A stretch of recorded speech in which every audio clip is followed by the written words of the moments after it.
Actualidad, conversación y análisis con punto de vista. Aquí comienza Reunión de Pauta, con la conducción de Sebastián Aguirre.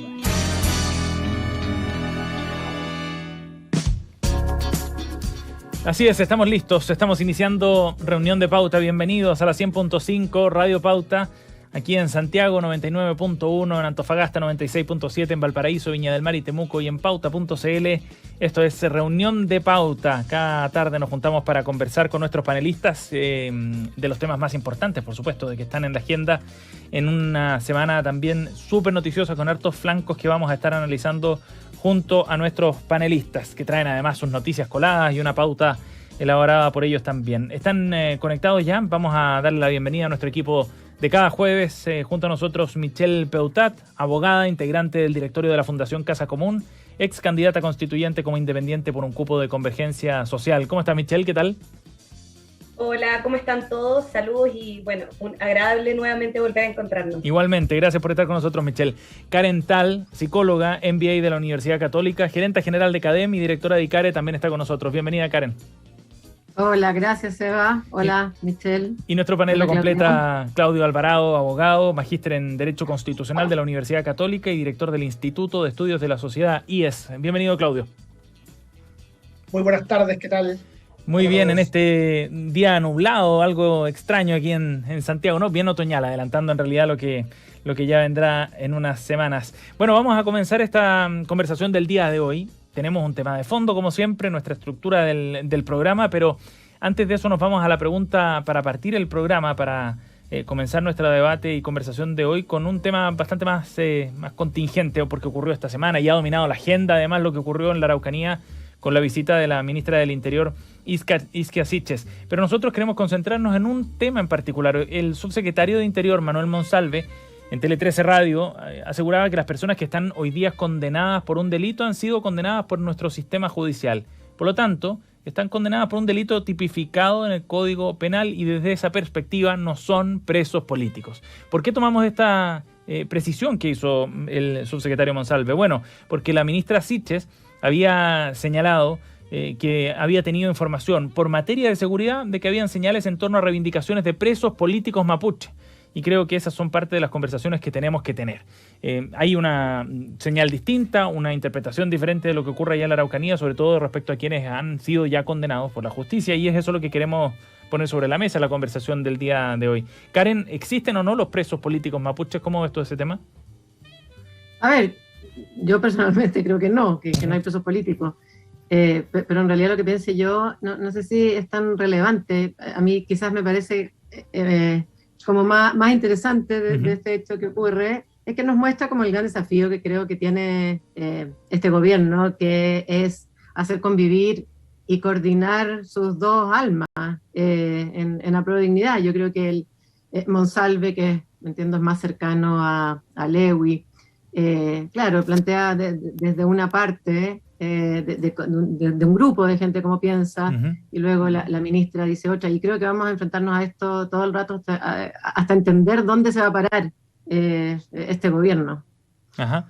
Michelle, ¿cómo ves tú el tema que está sobre la mesa? Mira, yo creo que es súper interesante este tema porque se está poniendo en el debate público desde hace ya bastante tiempo, no solamente en relación a lo que está sucediendo en la Araucanía, sino que también todos los hechos que sucedieron después de la revuelta social en torno a la definición del concepto de prisión. No existe, más allá de ciertas estas diferencias de opiniones que lo podemos analizar más políticamente, pero desde un punto de vista técnico, no existe un consenso en relación a qué entendemos hoy por prisión política. Pero sí existe un consenso en el derecho internacional de que no podemos considerar de manera aislada los elementos jurídicos de aquellos políticos. Y con esto me refiero que cuando analizamos un caso de prisión política, no podemos hablar solamente de los hechos constitutivos de delito, sino que también, por supuesto, los elementos y el contexto político que se está viviendo en cada caso. Y esto porque durante mucho tiempo la prisión política, cierto, fue quien pensaba distinto, claro, a un régimen de turno, a un gobierno de turno en un contexto de guerra. Y es lo que se ha respondido habitualmente, perdona Michelle, pero cuando se hablaba de los presos políticos de la revuelta, la respuesta del gobierno anterior en este caso era: acá nadie está detenido por pensar distinto o por plantear alguna idea. Exacto, pero eso, al menos desde mi punto de vista, en términos jurídicos, aísla un poco el argumento político que también está metido, ¿cierto?, en esta discusión, porque no podemos solamente calificar un caso considerando la inocencia o culpabilidad de un hecho, que por cierto definen la comisión de un delito, sino que en el caso de la prisión política, otros elementos como el contexto de la persecución penal, la legislación que es aplicable como la Ley de Seguridad Interior del Estado, si existe o no vulneración a los derechos humanos durante la detención o el procedimiento, y por lo tanto también la ausencia de discriminación en ese proceso. Y yo creo que un hecho no sea constitutivo de un delito común no significa que no pueda existir la calificación de prisión política. Ahora, ¿eso significa que el Estado no puede hacer absolutamente nada? No, sin lugar a dudas que puede tomar medidas para castigar un delito. Ajá. Pero esas medidas para castigar un delito no pueden tener que ver con control social, utilizar la prisión preventiva como castigo y por lo tanto tampoco vulnerar los derechos humanos. Claudio. Yo coincido con el argumento de fondo del subsecretario González, ¿cierto? Según como se ha entendido tradicionalmente, prisión política, no existen en Chile presos políticos, en Chile existe una separación de poderes, tribunales independientes, en fin, vivimos en democracia y en ese sentido creo que él tiene razón, pero tal como decía Karen, aquí lo interesante no es solo la cuestión de fondo, sino que el tipo de problemas, de dificultades, de divisiones que va anticipando este hecho, sus declaraciones, el contraste que hay entre ellas y las de la ministra Sichel y el ministro Jackson, en torno a las distintas almas que conviven en el nuevo gobierno. Y yo creo que efectivamente ese es uno de los principales desafíos de la administración del presidente Boric. Cómo hacer convivir distintas izquierdas que claramente tienen aproximaciones diferentes frente a este tipo de consideraciones. Ajá. Y en ese sentido, a mí me parece que esta primera semana ha sido una semana difícil para el gobierno. Es una semana en la cual no queda del todo claro hasta qué punto se han anticipado y se han preparado debidamente las coordinaciones de los ministros con sus respectivos subsecretarios a la hora de enfrentar hechos tan delicados. Y es probable que en la semana siguiente sigamos viviendo tensiones en torno a estas cuestiones, porque a fin de cuentas, el desafío del presidente Boric es muy grande. Bueno, ¿hay presos políticos? Sí o no. En Chile hubo presos de la revuelta, sí o no, y una serie de cuestiones frente a las cuales la ambigüedad que permite ser oposición ya no sigue existiendo una vez que uno está en la moneda. Sí. Hay que, digamos, tomar el toro por las astas, conducir políticamente, y en ese sentido yo creo que estas divisiones le auguran un panorama difícil al gobierno entrante en estas materias. Claro, y muchos le pasan la cuenta también de lo que haya dicho o cómo se haya pronunciado durante la campaña también, ¿no? Empiezan otro tipo de definiciones que empiezan a contrastarse y bueno, será parte de las tensiones naturales también con las que se empieza a instalar el gobierno del presidente Gabriel Boric. Estamos junto a Karen Tal, Claudio Alvarado, Michelle Peutat, ustedes los escuchaban recién para profundizar en los temas de esta semana aquí en Reunión de Pauta. Nuestro tema de fondo tiene que ver con la convención y con un punto muy importante porque el Pleno de la Convención esta semana aprobó en particular los primeros artículos de la propuesta de la Comisión de Derechos Fundamentales y de ellos pasan directo al borrador de la nueva Constitución, la norma que garantiza los derechos sexuales y reproductivos sin discriminación y que, entre otras cosas, permite la interrupción voluntaria del embarazo. De este artículo que fue impulsado por convencionales feministas y que fue aprobado por amplia mayoría, 108 votos a favor, plantean que todas las personas son titulares de derechos sexuales y derechos reproductivos.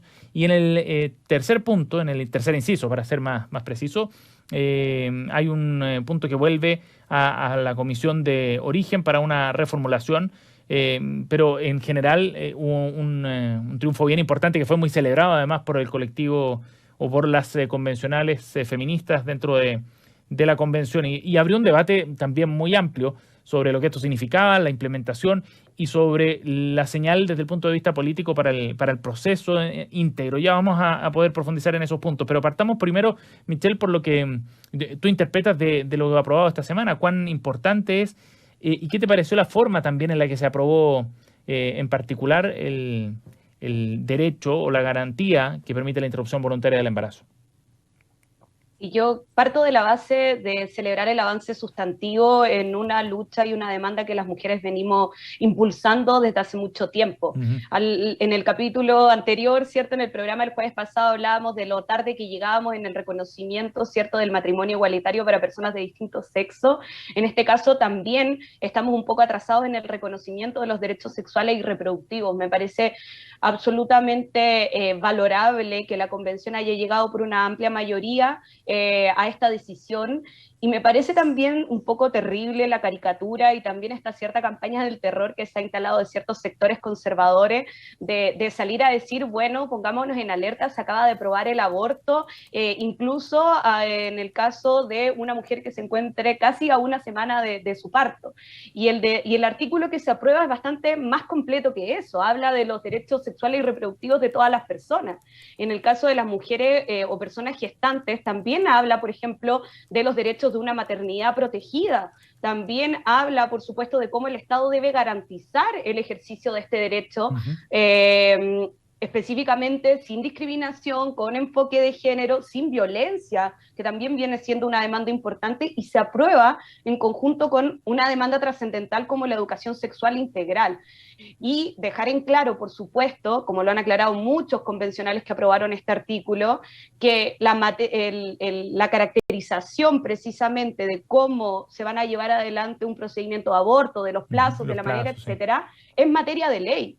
Y de hecho, el tercer inciso que vuelve a la comisión, muchos convencionales han aclarado que, pese a no ser necesario, van a dar en el gusto a estos sectores de dejar explícitamente, redactado de que es materia de ley cómo se lleva a cabo también la interrupción voluntaria del embarazo. Se lo he escuchado en algunas convencionales, y a mí me parece que, bueno, eso son concesiones de un debate. Porque para algunos sectores, lamentablemente, es relevante que eso quede determinado en la Constitución, que no se entienda que es precisamente desde ahí donde se mandata. Ahora, lo que sí nos abre es la puerta a una legislación que hace un año atrás, de hecho, cuando se llevó el proyecto de interrupción voluntaria del embarazo, que era de despenalización y no de legalización, como al menos yo considero que debiese ser, para generar una institucionalidad en torno a esto, por un problema no solamente, ¿cierto?, de la decisión sobre nuestros cuerpos, sino que también de salud pública. Es necesario para que el debate pueda seguir avanzando. Y si es necesario para que ese debate siga avanzando, a lo mejor hay que hacer este tipo de concesiones. Claudio, ¿cómo ves tú lo que ocurre esta semana? Hay una primera distinción que me parece importante formular, y es que una cosa es discutir sobre el fondo del asunto respecto al aborto, y otra cosa relacionada pero distinta es debatir en torno a qué debe decir la Constitución en torno a estos temas. Sobre el primer punto, obviamente hay diferencias sustantivas, no solamente en Chile, sino que en todas las sociedades contemporáneas. El aborto en sus distintas modalidades genera amplia discusión, y obviamente quienes comprendemos el aborto directo como una injusticia muy grave, como un tipo de homicidio, siempre vamos a intentar argumentar contra su práctica, pero la cuestión aquí no es ese debate. Lo que estamos discutiendo aquí no es única o principalmente sobre el fondo del asunto, sino lo que estamos debatiendo, lo que deberíamos estar debatiendo, lo que se debería discutir en la convención al menos, es qué hace la convención constitucional, qué hace el proyecto de nueva constitución ante una realidad que es claramente discutida y encontrada. Y en ese sentido, a mí me parece que la convención está errando el rumbo, porque es evidente. ¿A qué te refieres, Claudio? Moral. Sí, aquí es evidente la fractura moral que tenemos en torno al aborto en la sociedad. Es un tema que para las personas partidarias representa una exigencia de justicia, para los detractores representa justamente una cuestión muy grave producto de estar en presencia. Consideramos, ¿cierto?, los detractores un tipo de homicidio. Entonces, ¿qué hace una constitución que busca ser la casa común de esta sociedad que está dividida en estos temas? Bueno, lo que debería hacer la convención, si es que efectivamente aspira a que todos se sientan incluidos en este texto, es dejar este tema al debate legislativo de manera expresa, clara y sin ambigüedades. El tema es que la convención ha optado por una fórmula diferente, digamos. Aquí se ha asumido que no existe ese debate a nivel social, se ha asumido que hay solo una dirección en la cual habría que avanzar de manera indisputada. El texto que se aprobó hasta ahora, lo que entró en el proyecto de nueva constitución es muy claro, se aprueba en general la garantía del aborto sin límite de plazo, asegurando su ejercicio libre de violencia e interferencia por parte de terceros. En comisión se rechazó expresamente la objeción de conciencia, incluso individual, y obviamente que lo que genera esto es que a aquellas personas que sean detractoras del aborto libre, la convención se le hace impasable, diríamos coloquialmente. No hay forma para una persona que considere que aquí hay un principio de justicia en juego de aprobar la cuestión. Y con esto cierro, sería muy distinto si es que la convención dejara este tema sujeto de manera indubitada al debate legislativo. Eso permitiría que tanto partidarios como detractores se pudieran encontrar en la norma, y la convención, curiosamente, ha optado por un camino distinto que me parece que no colabora en nada al propósito de generar una adhesión mayoritaria, sino que lo que colabora es a generar aún más desencanto dentro de ciertos públicos en torno al texto que se está discutiendo en la convención. Karen. A ver, yo creo que este es un tema súper complejo porque nos enfrentamos a algo que tiene a dos grupos que nunca nos vamos a poner de acuerdo. Yo escuchaba a Claudio, y en realidad yo digo primero desde la perspectiva más ética o más valórica.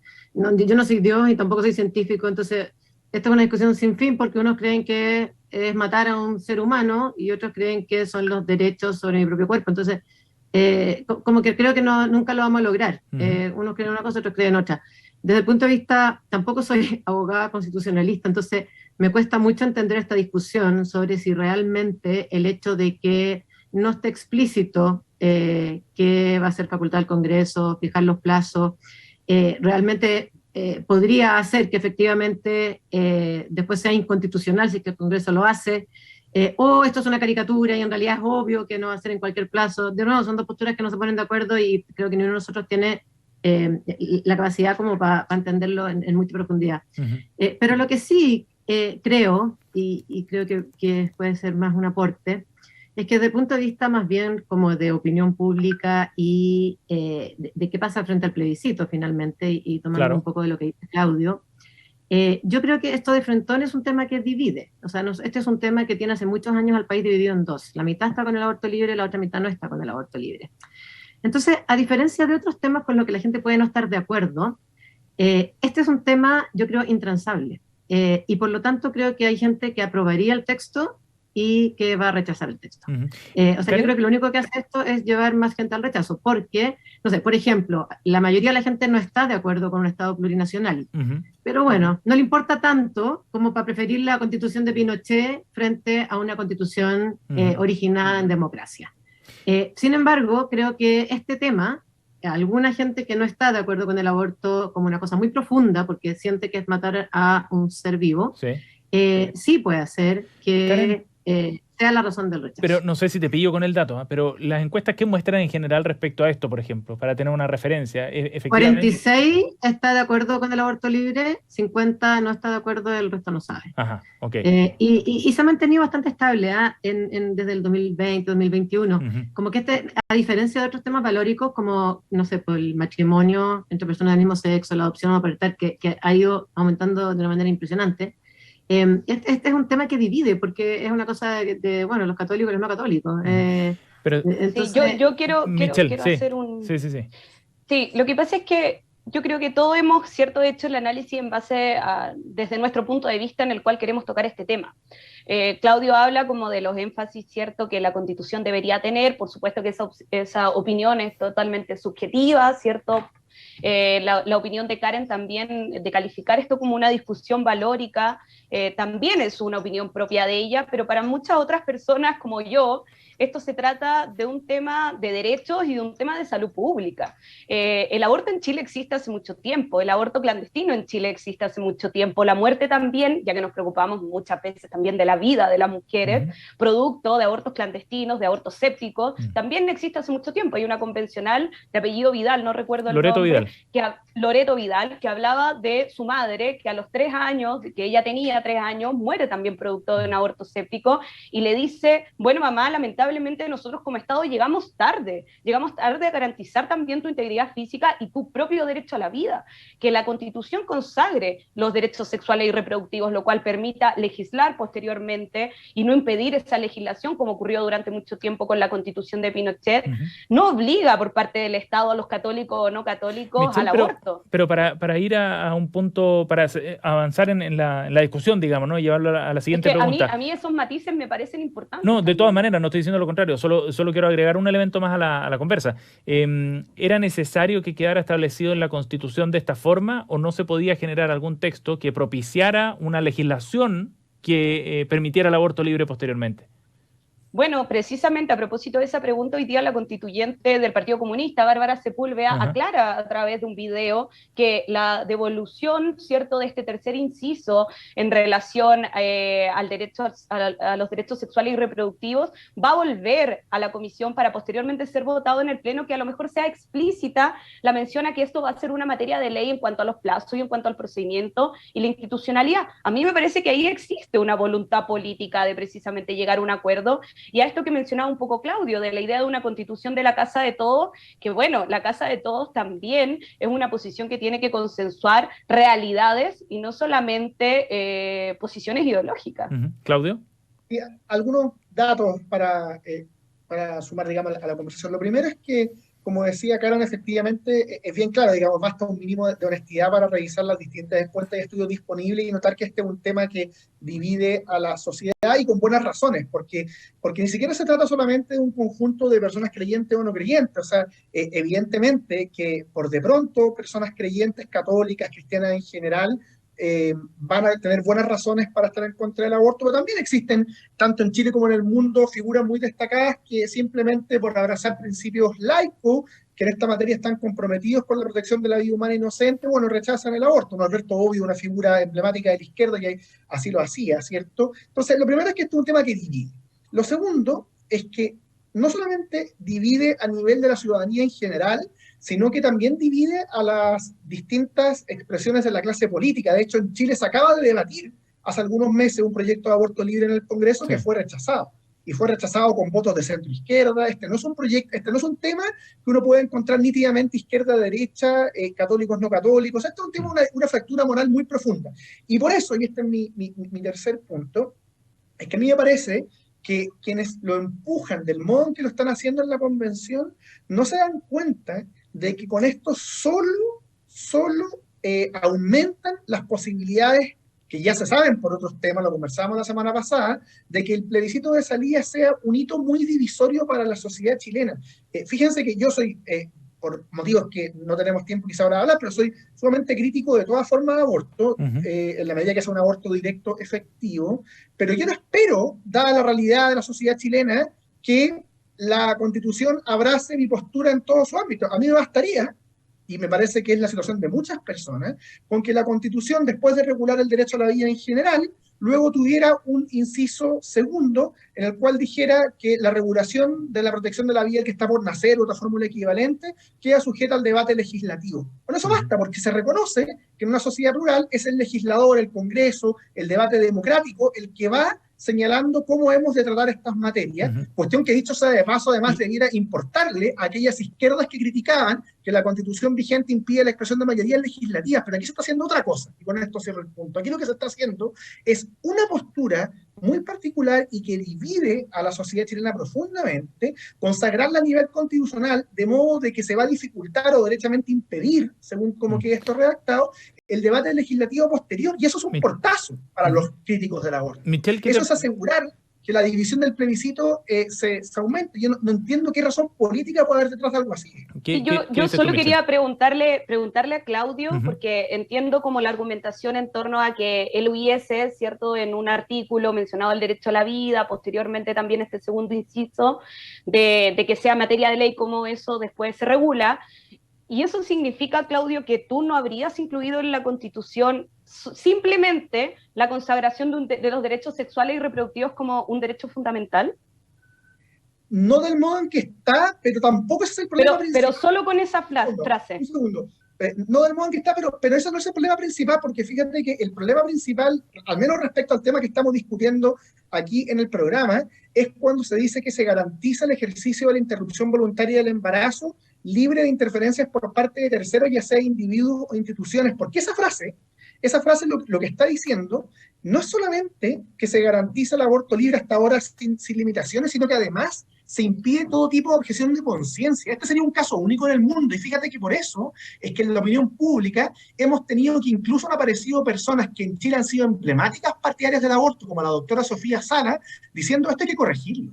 No hay país del mundo en que se impida la objeción de conciencia al nivel que lo estamos haciendo aquí. Entonces, esa es la reacción específica. Pero si estuviera consagrado simplemente derechos sexuales y reproductivos, sin los incisos siguientes, ¿sería a lo mejor algo suficiente desde tu postura? Yo le tengo otras críticas a esa formulación, pero evidentemente que la cuestión cambiaría. O sea, si es que aquí no se estuviera garantizando la interrupción voluntaria de embarazo del modo que se está haciendo, obviamente que el debate político quedaría abierto hacia el futuro. Ajá. Y eso bajaría enormemente la intensidad de la discusión. Démosle la palabra a Karen. Dicho sea de paso, lo último es que, a propósito de la pregunta de Michelle, hay que agregar que esa es la regla general de la mayoría de las constituciones del mundo. Ustedes van a encontrar constituciones sin derechos sexuales y reproductivos reconocidos expresamente y con. Pero dentro de los que los contienen, no hay constituciones que uno encuentre con derecho al aborto del modo que aquí se está haciendo. Esto es totalmente inédito. Karen. Sí, no, a mí solo me gustaría como un poco responderle a Michelle.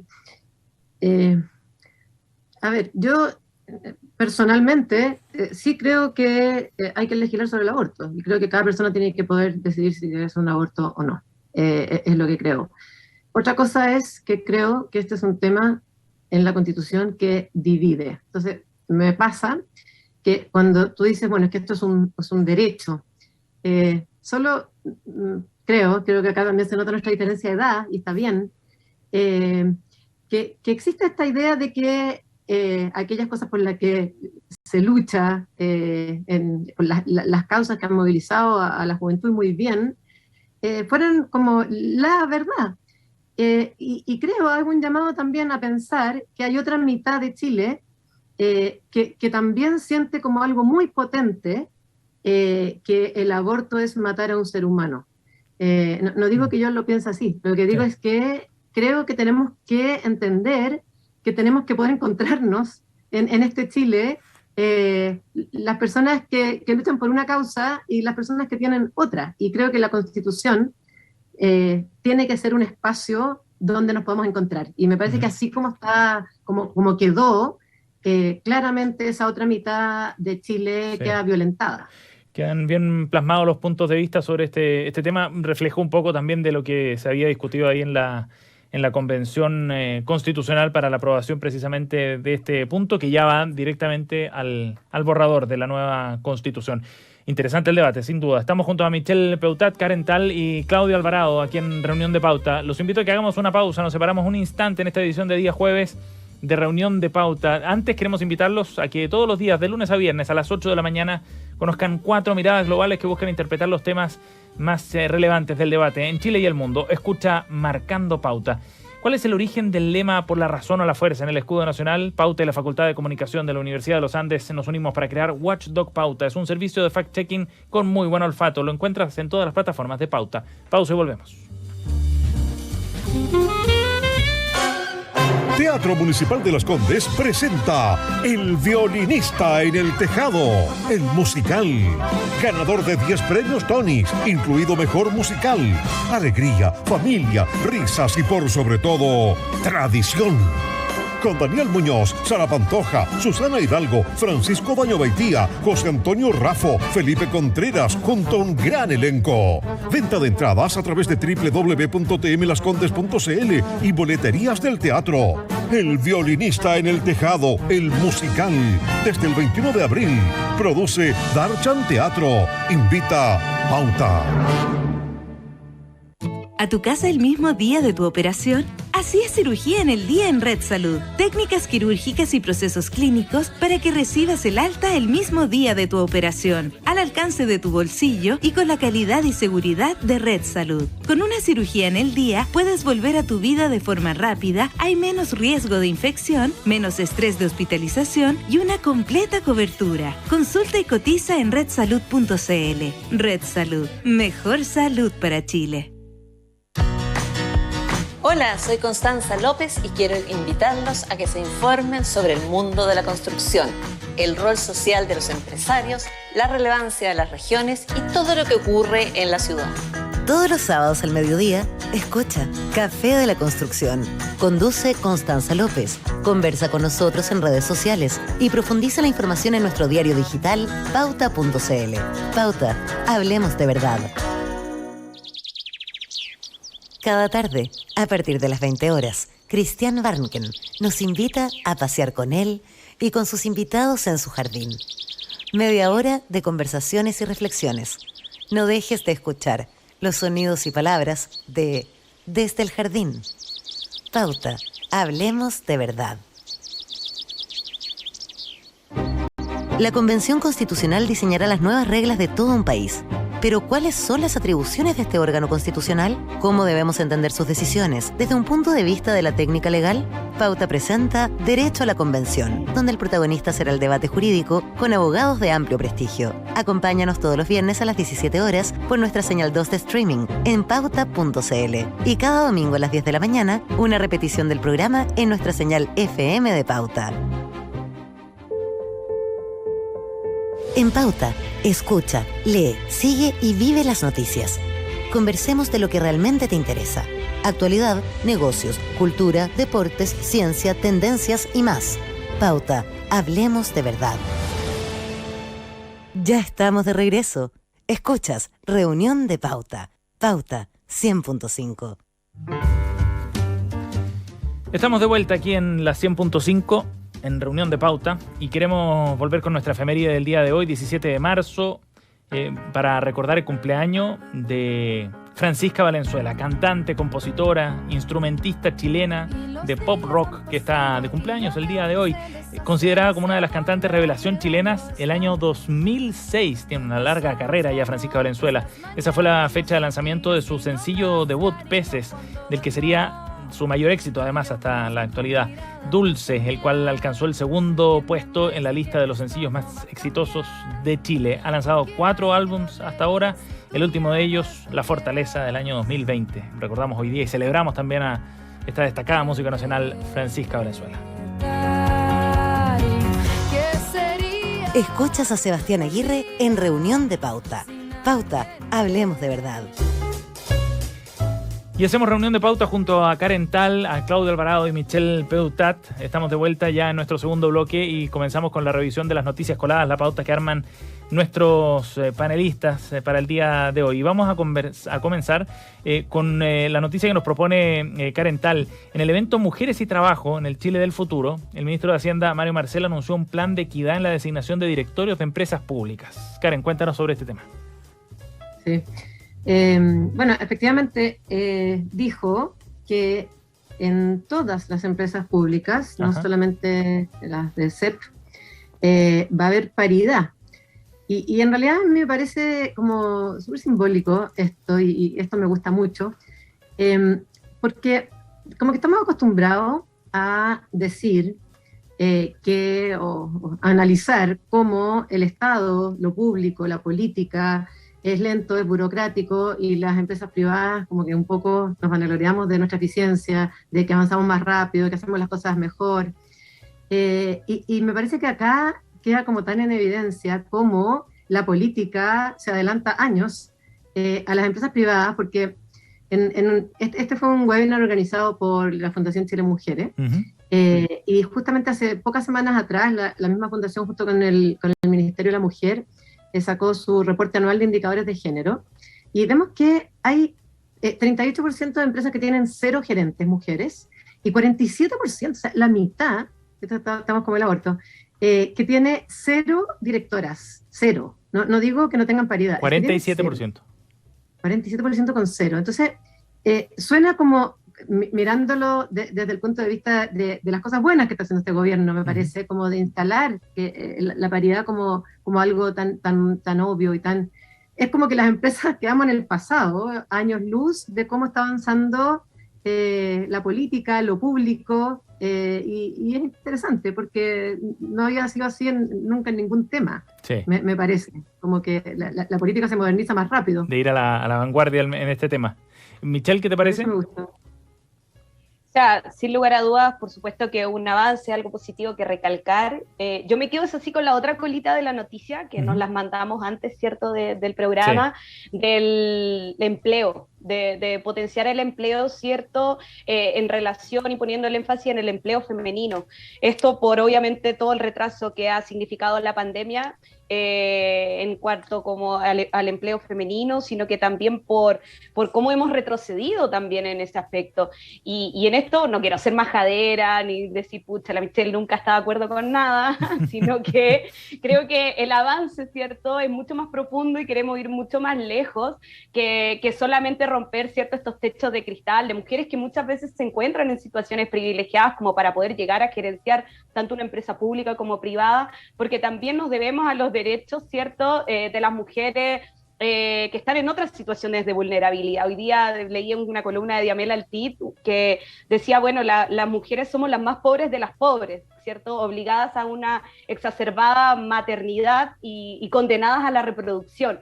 Y en ese sentido me quedo también con la focalización que quiere poner este gobierno en recuperar el empleo femenino, en no solamente centrarnos en aquellas áreas de producción que generalmente son más masculinizadas, porque tenemos que también avanzar hacia la realidad de todas las mujeres y no solamente de algunas. Claudio. Sí, muy interesante, efectivamente, todo esto guarda directa relación con temas que están muy en boga y que son muy importantes para el país, y también considero pertinente el alcance que hace Michelle en el sentido de ser capaces de abordar estos temas cuando aparecen en la discusión pública, acompañándole, por así decir, una mirada social o de clase incluso, porque a veces, sin buscarlo, obviamente sin la intención de que ocurra, se impulsan estas agendas que tienen efectos contradictorios o inesperados. Pongo un ejemplo concreto que es paradigmático. Hace algunos años en Francia se jactaba el gobierno en la época de estar en presencia del gabinete más paritario de la historia, digamos, más equilibrado entre hombres y mujeres, y algunos críticos sociales desde la izquierda francesa le hacían ver, ojo, es el gabinete más equilibrado de la historia en términos de hombre y mujer, que a la vez es el gabinete más elitista de la historia. No tenía por qué ser así, por supuesto, pero es interesante cómo a veces el foco en una agenda nos puede hacer perder de vista estas otras variables, y entonces yo creo que aquí es importante sin duda avanzar en los respetos de los derechos de las mujeres y en promover sus mayores oportunidades en los distintos ámbitos, pero también recordando a veces de que es una variable que tiene que estar junto a otras presentes al momento de analizar hasta qué punto estamos en presencia de avances significativos o no para la gran mayoría. Sí. La noticia. Agregar algo. Karen, estamos de acuerdo, Claudio. Sí, yo lo que creo es que obvio que yo creo que de hecho hay medidas mucho más importantes que vamos a ver en la recuperación del empleo femenino que las mujeres en los directorios. De todas maneras, lo que pasa es que ¿por qué traigo esa? Porque eso es novedoso. O sea, la recuperación del empleo femenino fue una recuperación incluso del gobierno Piñera. De hecho, yo estuve en un consejo con la ministra y creo, de hecho, hubo leyes con perspectiva de género y diferencia, y ha sido una preocupación constante el empleo femenino. Y lo que me parece muy novedoso y que en verdad es bien increíble lo que anunció, es que vaya a haber paridad en todas las empresas. Esa es la novedad, por eso lo traigo. No porque crea que sea más importante que la recuperación del empleo en todos los niveles. La noticia colada de Karen Tal, aquí en Reunión de Pauta, lo que comentábamos aquí en la 100.5. Vamos a la siguiente noticia colada para ir avanzando con el siguiente tema. Michelle Peutat nos trae un reportaje del semanario The Clinic, que cuenta cómo Alejandro Ortega y su hijo Francisco fueron encontrados muertos en Chihuayante después de semanas de haber fallecido. Cuéntanos, Michelle, sobre esta noticia y por qué la elegiste.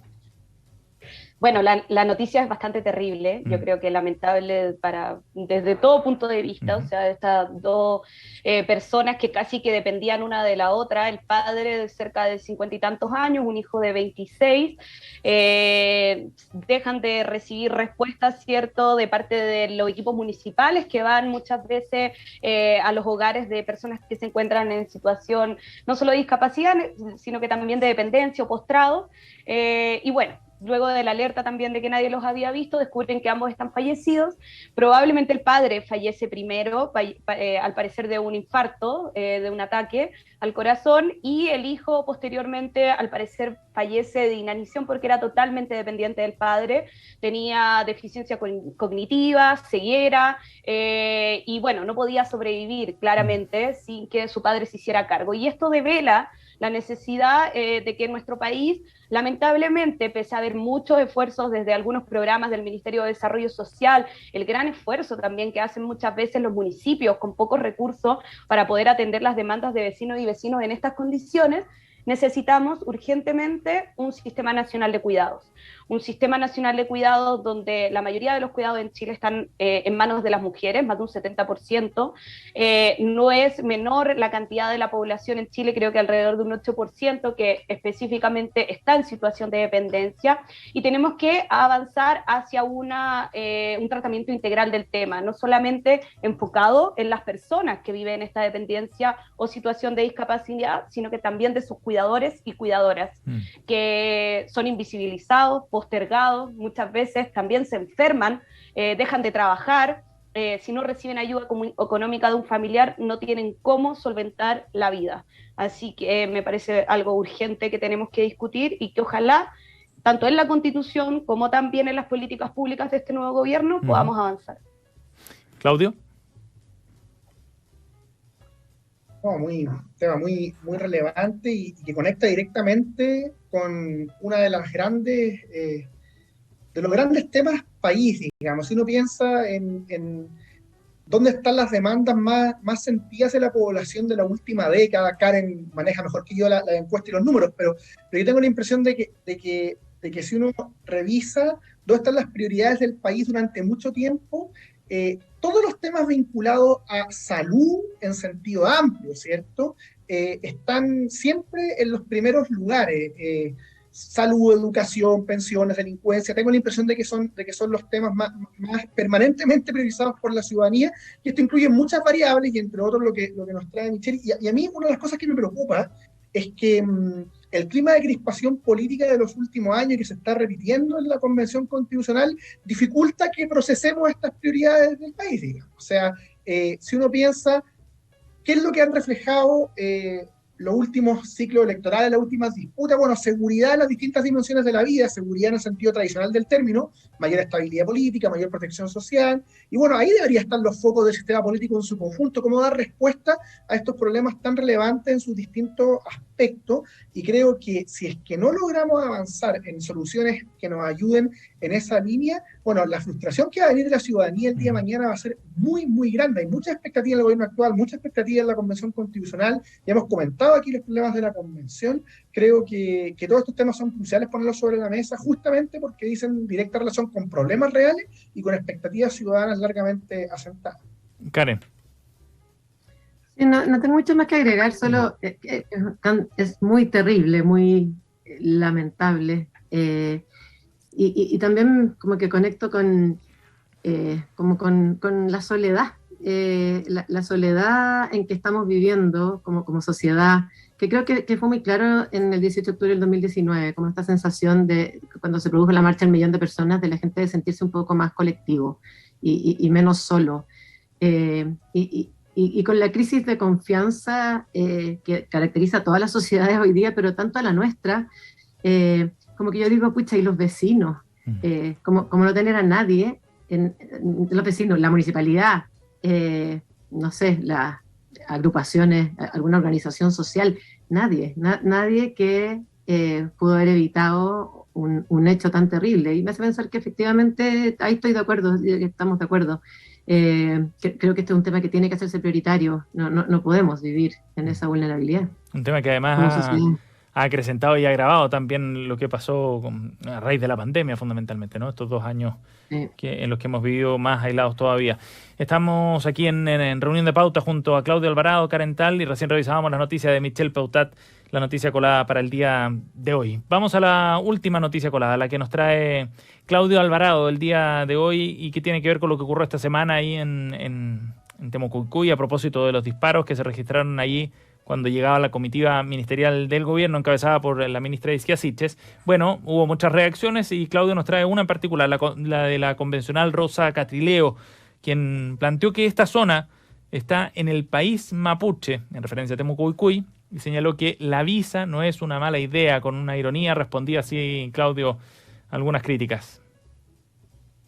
Sí, efectivamente, a mí me parece que esto es muy sintomático de los problemas que estamos teniendo como país en la convención en particular para abordar la cuestión indígena y el problema mapuche en específico, porque hemos transitado muy rápidamente desde la discusión en torno a qué tipo de reconocimiento constitucional o qué tipo de multiculturalismo o interculturalismo reconocer, y que se traduce eso en concreto, a unas propuestas de plurinacionalidad que tienen ramificaciones o potenciales aterrizaje muy dudosos y que a rato adquieren un aroma separatista, y en ese contexto es donde, una vez que ocurre algo tan grave como que la segunda autoridad del gobierno sufra un ataque del tipo que recibió, y la respuesta de una convencional, que además una convencional seria, que tenía un papel destacado, coordinando la Comisión de Sistema Político, diga estas cosas. Después intentó aclarar de que era algo así como una broma, una ironía, pero lo cierto sí. Es que este tipo de declaraciones solo confirman la legítima y fundada sospecha, a mi entender, una sospecha muy fundada, de que aquí hay al menos un sector de quienes abogan por la agenda de la plurinacionalidad que están pensando algo muy diferente, algo de índole separatista, por tanto, índole altamente conflictivo, y eso no nos va a ayudar a solucionar el problema que tenemos, más bien todo lo contrario, solo va a agravar el conflicto, y por eso me pareció importante traerlo a colación, por decirlo así.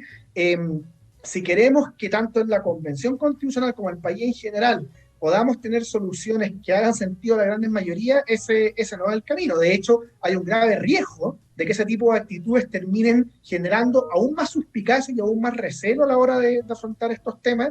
E insisto, esto en el marco de algo tan grave como que la ministra del Interior sea recibida por un ataque con balacera. Eso es una cuestión que me parece no resiste mayor análisis en su gravedad. Sí.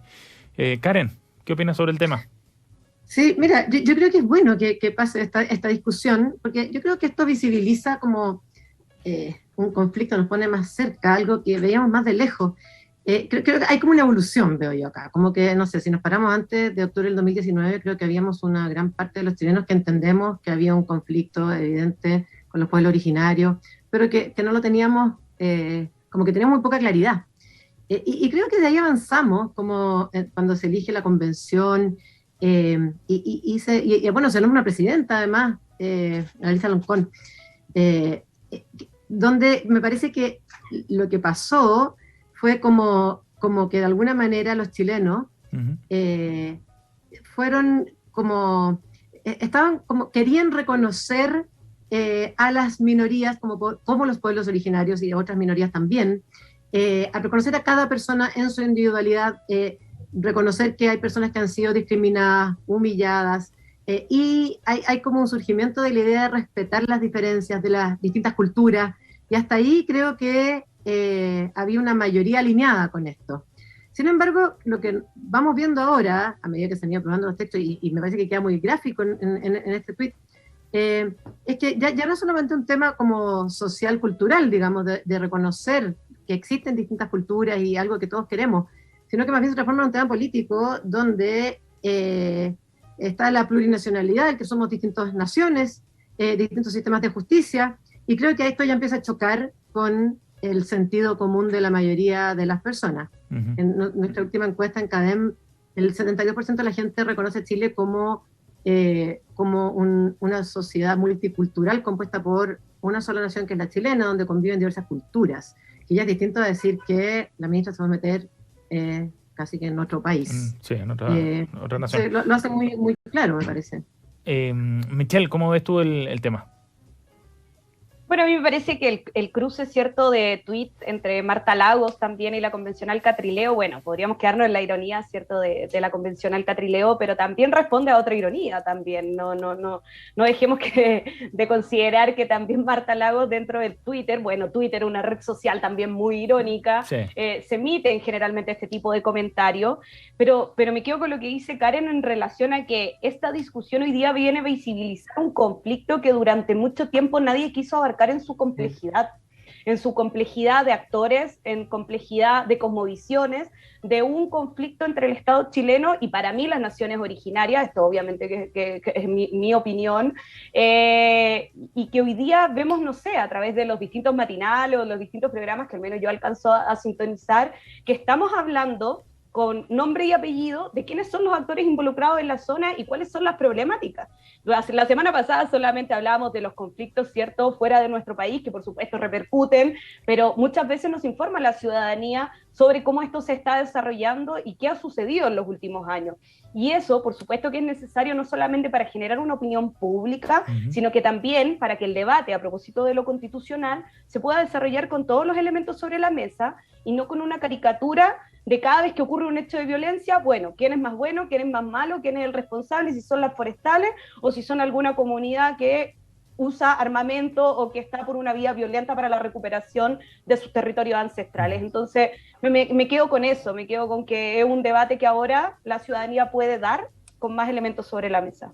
Y que probablemente va a ir tomando más fuerza cuando ya se hagan algunos anuncios específicos del nuevo plan que trae el gobierno entrante para la zona. La noticia colada que veíamos de Claudio Alvarado. Bien, vamos a nuestro último segmento en esta edición de Reunión de Pauta. Cambiamos ya el tono un poco y nos vamos a los recomendados que nos traen nuestros panelistas para el día de hoy. Karen, ¿qué nos recomiendas hoy? Voy a cambiar de ámbito. Se reabrió Aquí está Coco Pacheco. Bueno, los que hace muchos años íbamos a comer, era un muy buen restaurante de pescado y marisco, y rico porque es como pescado y marisco fresco, como sin salsa, digamos, con el sabor del pescado y del marisco. Y bueno, tuvo que cerrar, bueno, en estallido social, y fue como bien comentado el cierre, y creo que me encantan los emprendedores que se levantan de nuevo, y por eso celebro que se haya vuelto a abrir. Además de que es muy rico, así que propongo que vayamos a comer. Bien, buena recomendación. ¿Y abrió dónde estaba? En Nueva Costanera. Ah, ya. Yo antes estaba en Providencia, ¿no? Sí, en La Concepción. Exacto, en La Concepción, exactamente. Bien, buena noticia entonces, respaldando ahí la gastronomía acá en Santiago. Claudio, ¿qué nos traes hoy? Sí, yo quería hacer una recomendación relacionada con los últimos temas que estábamos conversando, ¿cierto?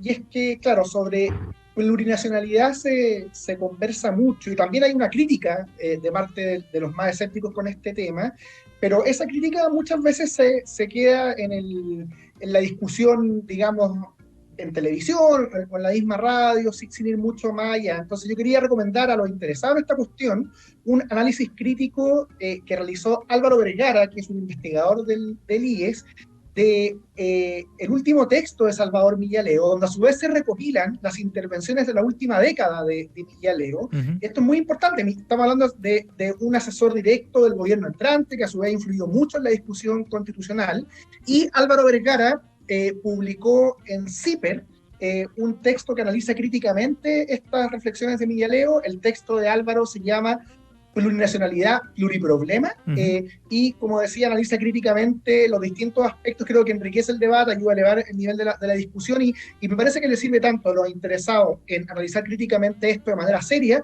como a quienes impulsan esta agenda para preguntarse cuáles son sus puntos ciegos. Así que muy recomendado este largo texto en CIPER, este análisis crítico de Álvaro Vergara, Plurinacionalidad, pluriproblema, respecto al tema que les decía. Bien, buena recomendación, muy, muy contingente también. Michelle, vamos a tu recomendado para hoy día.